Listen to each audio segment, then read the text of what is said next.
Hello and welcome to Your Vote Counts, a public service program for the May 19th primary election that is being produced by Capital Community Media, a multimedia center that provides local content, education, and a platform for diverse community voices in the greater Salem area.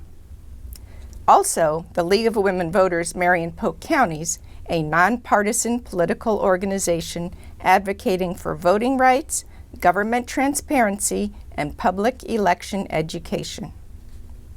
All candidates for the position of Salem City Council were invited, and today we will be hearing from Dave Inbody of Ward 4. Candidates were asked to prepare a 2-minute opening statement telling about themselves, their qualifications, and why they chose to run for the office. I am Claudia Carmichael, your moderator from the League of Women Voters, and I would like to introduce candidate Inbody to share his opening remarks. Thank you. First of all, I would like to thank the League of Women Voters. Appreciate this opportunity and the opportunity to share my thoughts with the voters. My name is Dave Inbody, and I'm running for Salem City Council in Ward 4. And for me, the biggest issue for our community is to make sure that we have the voters' voice on the City Council. One of the things that really got me into the race was recognizing that what we have now is not truly representing the needs and the interests and ultimately the long-term goals of the people of Ward 4. For me, I have three very specific priorities. The first is thoughtful growth. Ward 4 is one of the fastest growing areas of the city. And so for me, making sure that we are growing in a way that is thoughtful, that we recognize that we do have an idea of where we want to be several years from now and what it'll look like when we get there. Some of the examples that I've seen recently indicate that maybe we're not thinking in the long term, we're making very short-term decisions, whether it be deciding not to put in a sidewalk or deciding to develop areas that didn't provide adequate infrastructure to support the development that was coming in. Those types of things, to me, indicate that we're not truly pursuing thoughtful growth. For me, I have a background in planning, and I think that would provide an opportunity to actually think through these things in more depth, not only with the city, but also with the business community as well as the people of Ward 4. My second priority is the fiscal security, or fiscal stability. For me, long-term fiscal stability is critical. We passed a levy last year, which bought us a few years. I appreciate that we passed it, that we were able to secure the services that we rely on, but that didn't solve the problem. We are still spending, or our expenses are growing faster than our revenue is. And so for us, we need to figure out what we're doing long-term. And what that means is that we need to actually think 10 years out or 20 years out. We have to wrap it up. Thank you for sharing with us. Thank you. The questions for our candidate today were developed in collaboration with AAUW, the League members. Candidates did not receive questions ahead of this interview. The candidates' responses to the individual questions will not be timed. Now let's give candidate Inbody an opportunity to address questions of concern to our community.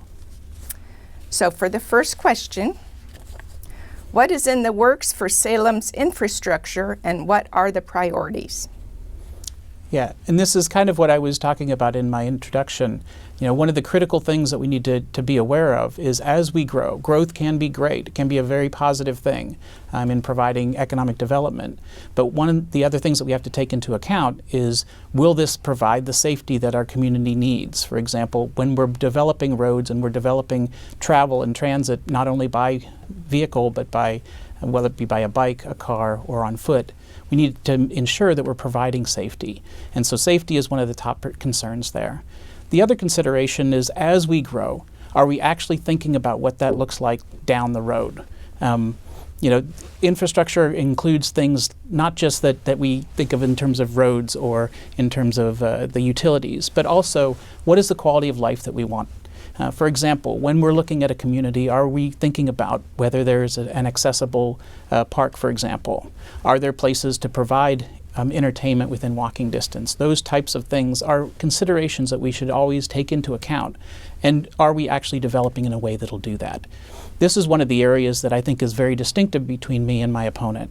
My opponent has said we should develop before we put in infrastructure, which I believe is a very bad idea. I've lived in other parts of the country that have done that, and the result was traffic that was unbearable, poor water quality, poor air quality, poor, the loss of critical wildlife and landscape. All the things that we value and cherish in our community are lost when we go about it that way. So for me, part of this is thinking that, again, that thoughtful growth consideration. How do we get to where we want to be, but taking into account what that looks like? And infrastructure is a critical part of that. Thank you. Many residents may not understand the duties of council members. Why should they be interested in this race? Yeah. Well, I think the biggest thing is, honestly, the city council make the decisions that affect your life every single day. When you pull out your driveway, if there is a pothole in your street, that's a city issue. If you turn on the faucet and what's coming out of the faucet isn't clear water, that's the city's issue for you.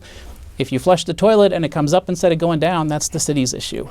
There's a lot of these considerations that I think we often take for granted when things are going well. But we also see that those are the things that affect us every single day. And I think this can also apply to as we grow. Are we growing in a way that are making things better? Are making the quality of life that we have better? Or are we making it worse? And again, this is a critical spot where it's important for our city council people to work directly with the community. I've made a point of walking door to door, and we've hit the homes of 1,700 people in Ward 4, and I've spoken to hundreds of people and asked, what is it that what are your concerns? How can we help? And I think that's a critical part of this for the City Council. How do you best serve the community? The best way to actually understand that is to speak to them and have ongoing engagement with them. And I think that's a distinction that I can provide if elected. Thank you.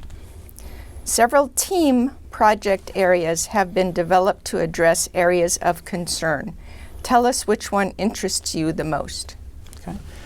Well, I mean, I used to work in Deschutes County for 12 years, and so I'm very familiar with the relationship between law enforcement and the behavioral health therapy services that are provided by the county. And to me, we have an arrangement between the fire department and the behavioral health services at the county. And for a couple of reasons that intrigues me. Because first of all, this is in addressing issues where there's someone with a mental health issue that are running into problems. Having someone that has medical background, going with someone that has the clinical background for treating people with mental health conditions is an opportunity to think about how we approach the challenges of our people differently. Oftentimes it might be seen as a law enforcement issue, but it's really not. To me, this is a place where we're actually thinking beyond just the immediacy of what's going on and trying to resolve that particular issue, but thinking how do we actually improve things for that individual. I think that's an area where we can expand quite a bit. But to me, this is the way that we address the bigger issues, the issues of homelessness, the issues of affordable housing. A lot of these things, to me, can be addressed if we're working with that broader scope of what we're trying to achieve, as well as thinking about how we work collaboratively with other jurisdictions in the area. Thank you.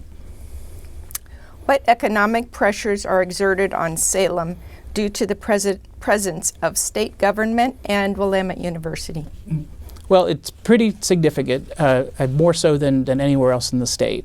You know, I work for the state of Oregon, and I recognize the number of people that live in Salem that work for the state. In fact, the state is the largest employer in Salem, and part of that means that all of the buildings that the county or the state owns are not paying taxes, which puts a bigger burden on the rest of the residents of Salem. Now, part of this is understood to be a consideration because we are the capital, but at the same time, that doesn't justify the fact that we have to make up that breach, that difference. One of the things that's happening at the state is there are a lot of people working from home. So a lot of those buildings downtown are not as well, they're not as full as they used to be. It creates an opportunity. To what extent can we repurpose some of those buildings, repurpose those that may allow for some tax benefit Those are considerations, but again, it's an opportunity where it would be important for the city to have a good relationship with the state. Like I said, I work for the state. I have an opportunity to maybe help bridge that relationship and have some of those conversations about what that could look like. Great, thanks.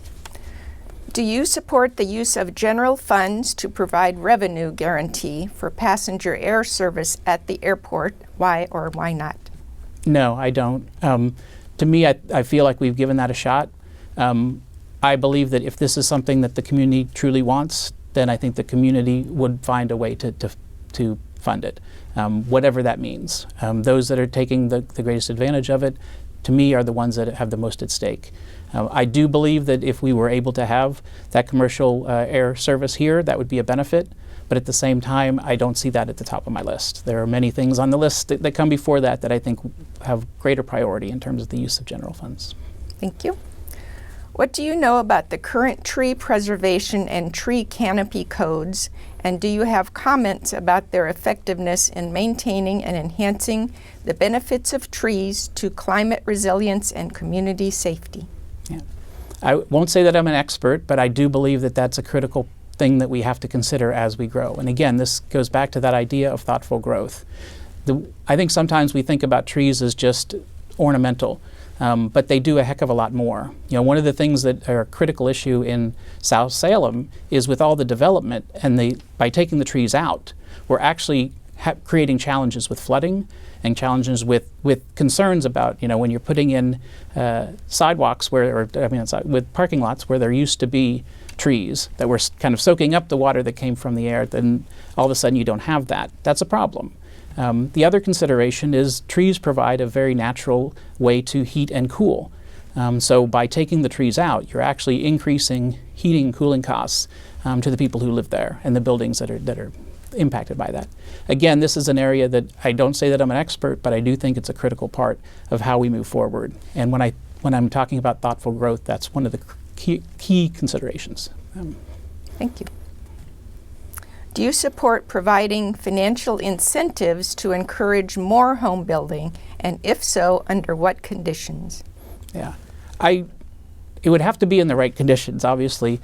To me, part of what would be critical, and I can give you a few examples, that we often spend time looking at how do we create affordable housing, but recognizing that we have housing challenges in all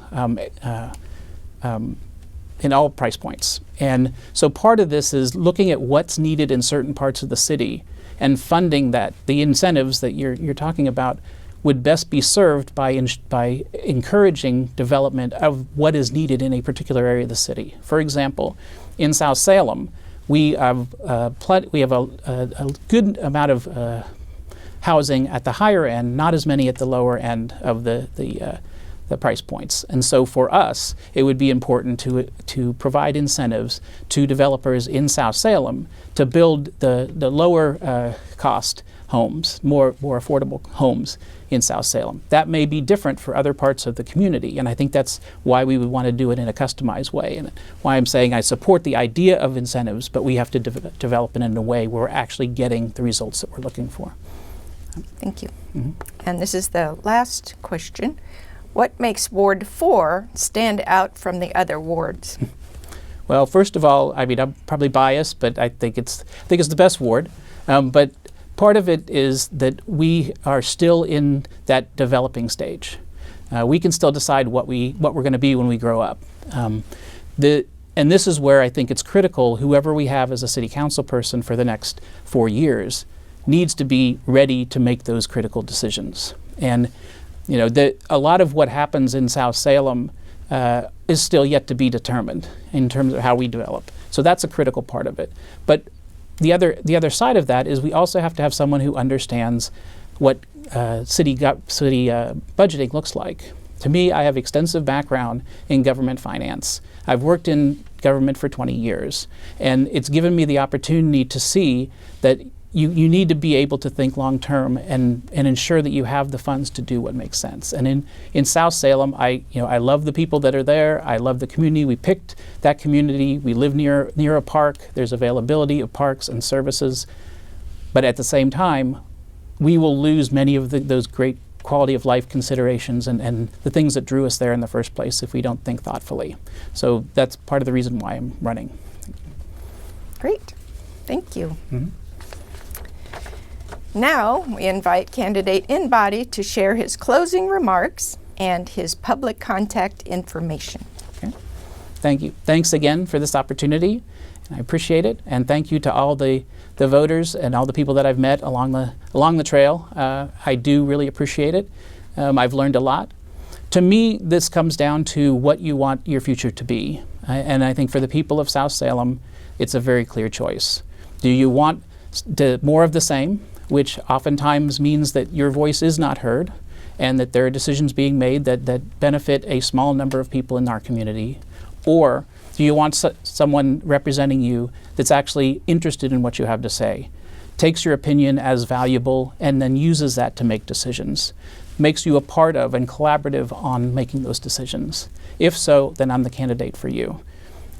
I'm very focused on making sure for South Salem that we have thoughtful growth, that we have long-term fiscal stability, and that we have someone representing us that provides ethical leadership. I think I can provide those three things for you. I have extensive background, over 20 years in government, over a decade in the private sector that I think will serve us well. I want to be able to use the experience I have to serve you. Thank you for that, and thank you for your support, and I really appreciate it. If you want to learn more, if you're interested in learning more about me, please go to my website at daveforsalem.com, and please go out and vote on May 19th. I appreciate your support. Thank you. Thank you. Thank you, candidate Inbody, for our interview today and sharing your thoughts. Thanks to Capital Community Media for their production and technology skills, to our community groups that provided questions and topics, and to you, the public, for watching this program in order to become an informed voter. Remember, you have until April 28th to register to vote or make changes in your registration. Watch for your ballot in your mailbox beginning on April 29th. Remember to vote and vote early before May 19th, especially if you are mailing in your ballot. For more local, state, and national voter election information on candidates and ballot measures, visit vote411.org after April 15th when data is posted. Elections matter. Remember to vote because your vote counts.